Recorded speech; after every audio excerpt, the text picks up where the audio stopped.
What's up, you guys? This is Tahara, and I have a dream that the Lord wants me to release on today. So how you guys doing? And I'm gonna get right into this dream. So with this dream I had in February, I was working in a police station with two girls. One girl started talking about how she applied for a position and she got the promotion, but then the other girl said, I applied for the same position but I didn't get the promotion. And then the girl who got the promotion, she was like, oops, like she had her hand over her mouth, and she was like, maybe I shouldn't have said anything. And then she said, well, you know I'm ghetto. So when she said that, I chimed in and I said, well, you may be ghetto, but you know how to talk to the people.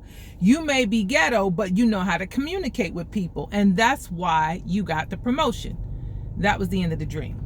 So what the Lord is saying in this dream is that he's going to promote unlikely people. People who thought they should have gotten the position or the promotion, they didn't. And those who thought they was not going to get the promotion, they got it. Because God needs those who are willing and who has a heart for his people. Now, because this girl, I don't know her in waking life, usually God will give me somebody symbolically and I'll sit with him saying, okay, God, what do you mean by this? So this particular girl, I don't know her in waking life. So I said, Lord, tell me a little bit more about this girl, because I need to be specific with your people. So this is what the Lord gave me. Because this girl, she had a big personality. Some might consider loud, but she wasn't loud. She was like a ray of sunshine. Like when she came into the room, she just had a presence when she came into the room. So she wasn't loud. She wasn't what some people would call ghetto, but she just had a big personality. She knew how to communicate with people and she knew how to talk to people.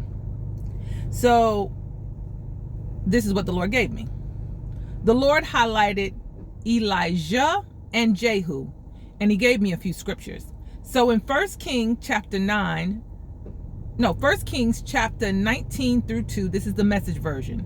It says, so Jezebel sent a messenger to Elijah to say, may the gods deal with me, be it ever so severely. By this time tomorrow, I do not make your life like that of one of the ones that you killed. So he's like, you killed my prophets and I'm coming after you and I'm going to make your life like you made their lives. And the Bible says how Elijah, he ran and he said, I have enough, Lord. It's like Elijah was fighting so much. He ran and he was like, even though he just slew all those false prophets, all those prophets of Baal, he just slew those prophets. But he was like, Lord, this woman is coming after me again. Lord, I'm tired. Take me home. Elijah was tired, because when you're in this human flesh, you're in this earthly flesh, you do get tired. So the Lord told him to anoint Jehu king over Israel and anoint Elijah to succeed him as prophet. Because whoever escapes Jehu's sword, Elijah will slay. So Elijah went and found Elijah. Elijah, he was plying with 12 yoke of oxen, and he himself was driving the 12th pair. So Elijah was already in governmental authority. That's what that 12 means. So he was already in governmental authority.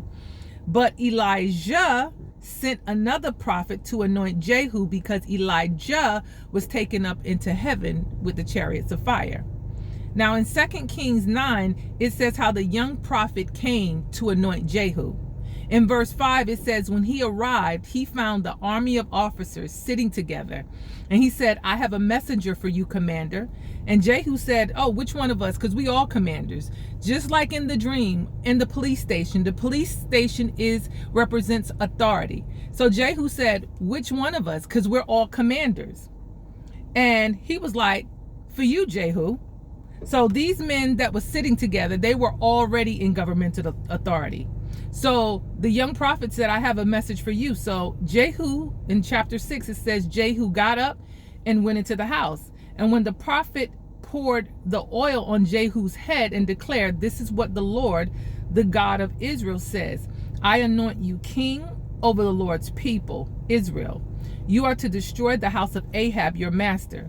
And I will avenge the blood of my servants, the prophets, and the blood of all the Lord's servants shed by Jezebel. The whole house of Ahab will perish. I will cut off Ahab, every last male in Israel, slave or free. That's a heavy penalty to pay. That's a heavy penalty. Jehu was anointed in the secret place. Like many of you guys have been anointed in the secret place, in your prayer closet, as you've been praying and calling out to God.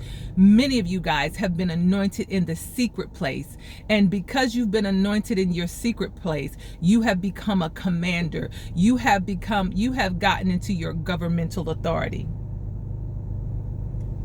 And when the young prophet anointed Jehu, he gave him his marching orders.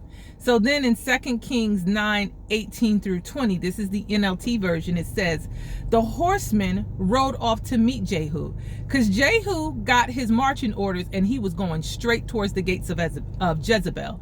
So the watchmen seen him coming. So the horsemen rode off to meet Jehu and said, this is what the king says, do you come in peace? And know what Jehu said? What do you have to do with peace? Jehu replied, fall in behind me. The lookout reported, the messenger had reached them, but he isn't coming back. So the king sent out a second horseman. When he came to them, he said, this is what the king says. This is a second messenger to tell what the king says. Do you come in peace? Jehu replied. No, he said, do you come in peace? Jehu replied, what do you have to do with peace? Fall in behind me, just like a commander. He took attention to the commander's voice.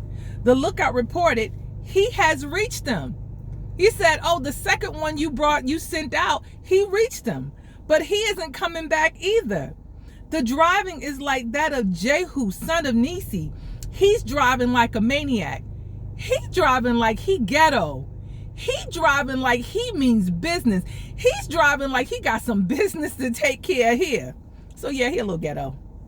As Jehu entered the gate, he looked up at the window and called out. He called out as he looked up to the gate, as he looked up to the window. Jehu said, who is on my side? Some eunuchs looked down, and you know what he commanded them to do? He said, throw her down. So what did they do? They threw Jezebel down. The blood splattered the wall and the horses. The Bible says Jehu went in, ate, drink. The eunuchs took care of his light work. He just said, who's for me? Throw her down.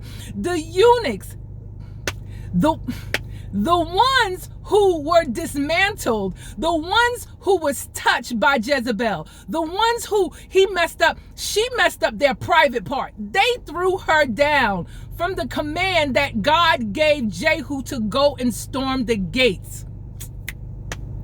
Now that's a whole word. That's a whole word. That's a whole word. That's a whole word. So Jehu went in and ate, and he ate and drank. And he said, take care of the cursed woman, he said, and bury her, because she's a pastor's daughter. She's the king's daughter. And let me tell you something. I don't care if she's a pastor daughter or not. You guys make sure you test that spirit. I don't care if she's a pastor daughter. Just make sure that you are with the right person at the right time. Friend, companion, partnership. Make sure you're with the right person at the right time. But saying she's a king's daughter. So those who were with Jezebel are now with Jehu.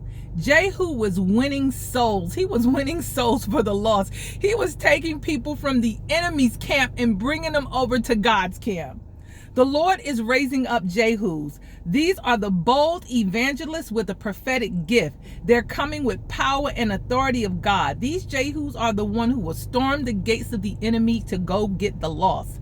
That sounds like a revival to me. The prophets are coming out of the caves. Those Elijahs and Elijahs, the bold prophets that sit in the seat of the prophetic, uncompromised with governmental authority. These are types and shadows that's in the Bible. Just like in Matthew 17:12-13, it says Jesus was talking here. Jesus is talking here.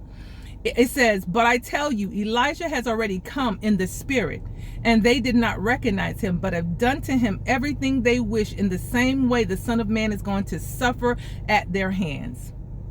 So John the Baptist was a type of Elijah in the spirit in the New Testament. God has anointed his people to storm the gates. So I just wanted to give you the word, what God has given me to release to you.